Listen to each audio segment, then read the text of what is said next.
Hello everyone, in this video we will discuss the poem London by William Blake.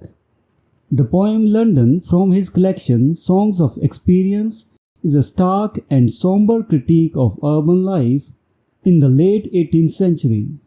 Through vivid imagery and strong emotional language, Blake portrays the city as a place of confinement, despair, and moral decay. Stanza 1. I wander through each chartered street, near where the chartered Thames does flow, and mark in every face I meet marks of weakness, marks of woe. Analysis. The repetition of chartered emphasizes the regulated and controlled nature of the city, suggesting restriction and loss of freedom. The river Thames, which should be a natural and free-flowing entity, is also chartered, symbolizing how even nature is bound and controlled in urban life. The faces Blake encounters reflect suffering and despair, marks of weakness, marks of woe, highlighting the widespread human misery in London. Stanza 2.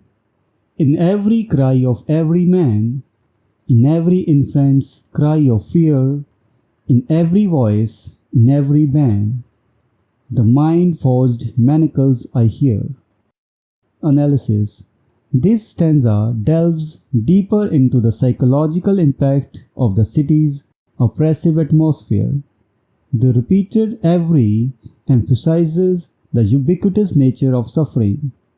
The metaphor mind-forged manacles suggests that the people are not only physically but mentally imprisoned by societal structures and their own acceptance of these conditions. The cries of men and infants alike depict a community pervaded by fear and depression. Stanza 3. How the chimney sweepers cry, every blackening church appalls, and the helpless soldiers sigh, runs in blood down palace walls. Analysis. Blake shifts focus to specific social issues. Child labor, represented by the chimney sweepers, and the exploitation of soldiers. The blackening church suggests corruption and moral decay with religious institutions that should provide refuge but instead contribute to societal blight. The juxtaposition of the soldiers' sighs with blood down palace walls criticizes the government and monarchy, implicating them in the suffering and exploitation of the vulnerable. Stanza 4. But most through midnight streets I hear how the youthful harlot's curse blasts the newborn infant's tear, and blights with plagues the marriage years. The final stanza portrays the devastating effects of prostitution and venereal disease as seen in the curses of young prostitutes. The newborn infant's tear and the marriage years suggest that the consequences of these societal issues extend to the very foundations of family and marriage, corrupted and made morbid by the city's moral failures. Critical analysis. Themes: social critique and injustice. Blake's depiction of London is not just a physical landscape, but a tableau of social and moral crisis. The poem critiques various societal institutions, including the church, the monarchy, and the family unit, each implicated in the perpetuation of suffering and corruption. The repeated use of chartered highlights how deeply control and ownership are ingrained in the society's fabric, even extending to natural elements like the river Thames, psychological and physical confinement. The mind-forged manacles metaphor is particularly significant, suggesting that the oppression in London is both external and self-imposed. The populace is mentally conditioned to accept their despair and confinement, indicating a deeper psychological manipulation by societal forces. Human suffering and despair. The imagery in London is visceral and haunting, from the marks of weakness, marks of woe on citizens' faces to the blood running down palace walls. Blake uses these images to convey the widespread despair that permeates every corner of the city, affecting all, from infants to soldiers to young prostitutes. Imagery and symbolism. The chartered streets and Thames. These symbols of control and commercialism illustrate the commodification of life and nature, suggesting a society where everything is regulated and nothing remains untouched by human greed and governance. Mind-forged manacles. The powerful image of psychological chains speaks to the deep-seated control exerted over the populace, a theme that resonates with the loss of individual freedom in the face of oppressive social structures. The bleak portraits. Each stanza paints a dire picture: weeping chimney sweepers, sighing soldiers, cursing prostitutes, all of which contribute to a somber, oppressive atmosphere that reflects the harsh realities of urban life. Structure and form.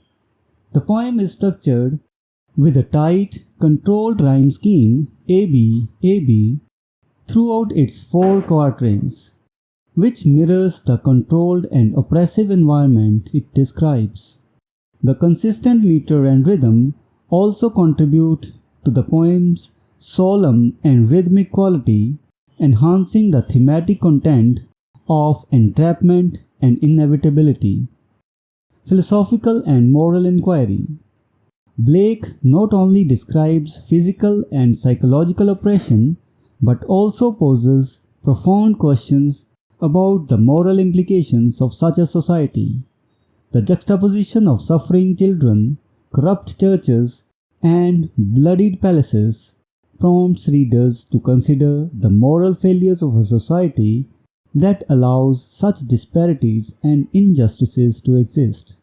Comparison with other poems. The Chimney Sweeper by William Blake. Similarities. Both poems are by Blake and share thematic concerns with social injustice and suffering, particularly of children, in harsh realities of London. Blake's use of simple yet powerful language to highlight the plight of the oppressed is central in both works, exposing the dark underbelly of industrial society. Differences. The Chimney Sweeper, from both Songs of Innocence and Songs of Experience, specifically addresses the exploitation of child labor in chimney sweeping, using a narrative style that contrasts innocence and harsh reality. London, however, offers a broader critique of urban life and its corrupting influences on all levels of society. Dover Beach by Matthew Arnold. Similarities. Both poems express a deep disillusionment with the contemporary world, lamenting the loss of faith and the pervasive sadness that seems to dominate human existence. Arnold and Blake use vivid imagery to draw attention to the emotional landscape of their subjects, with Arnold focusing on the ebbing sea as a metaphor for declining faith and Blake on the urban decay and moral degradation. Differences. Dover Beach presents a more personal and introspective reflection, focusing on existential despair and the search for meaning in a confusing world, whereas London is more outwardly focused, critiquing external societal structures and their direct impacts. The setting and imagery differ significantly. Arnold uses the natural beauty and tranquility of the sea contrasted with human misery, while Blake's setting is the grimy, confined streets of London. The Love Song of J. Alfred Prufrock by T.S. Eliot. Similarities. Both poems explore themes of paralysis and alienation in an urban setting, with their protagonists navigating through the landscapes that reflect the internal turmoil and societal alienation. Eliot, like Blake, uses a rich array of symbols and images to convey deeper meanings about the human condition in modern cities. Differences. Eliot's poem is a modernist exploration of personal existential dread, fragmentation, and the inability to act, conveyed through the stream of consciousness technique and complex symbolism. In contrast, Blake's approach is more direct and moralistic, with a clear critique of social injustices. The Love Song of J. Alfred Prufrock dwells in the psychological complexities of the modern individual, while London is more focused on social critique and the collective experience of oppression. So this was the discussion on the poem London by William Blake. We will meet in the next video and discuss some other poem. Until then, goodbye and thank you.